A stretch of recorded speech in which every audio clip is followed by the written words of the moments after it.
আওয়ামী লীগের সাবেক সংসদ সদস্য ও হত্যা মামলার আসামি হয় দেশে আসতে পারছেন না সাকিব আল হাসান।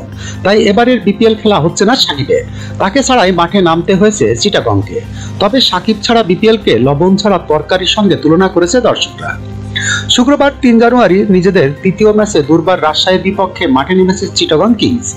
এই ম্যাচের আগে মিরপুর স্টেডিয়ামে ৪ নম্বর গেটের পাশের দেওয়ালে সাকিবকে নিয়ে লেখা দুটি পোস্টার লাগিয়েছে তার ভক্তরা। সেখানে লেখা হয়েছে, সাকিব তুমি এক বিজয়ের নাম, ভুলবে না এই দেশ তোমার অবদান। আরেকটি পোস্টারে লেখা রয়েছে, লবণ ছাড়া তরকারি আর সাকিব ছাড়া বিপিএল একই সমান। শুধু বিপিএল নয়, দেশে আসতে না পারায় সংখ্যা রয়েছে তার চ্যাম্পিয়ন্স ট্রফির খেলা নিয়ে। এছাড়াও কিছুদিন আগে তার বোলিং অ্যাকশন নিয়ে প্রশ্ন উঠেছে। চলতি মাসের দ্বিতীয় সপ্তাহের দিকে ভারতের বোলিং অ্যাকশনের পরীক্ষা দেওয়ার কথা রয়েছে। বিপিএল শুরুর আগে সাকিবের খেলতে না পারা নিয়ে হতাশা প্রকাশ করেছিলেন সাবেক বিসিবি পরিচালক ও কোচ খালেদ মাসুদ সুজন।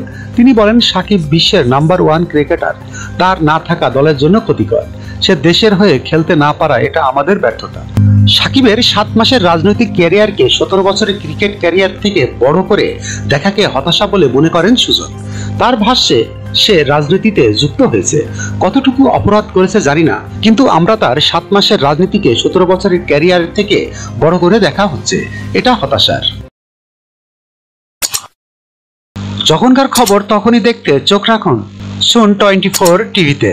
চ্যানেলটি সাবস্ক্রাইব করুন।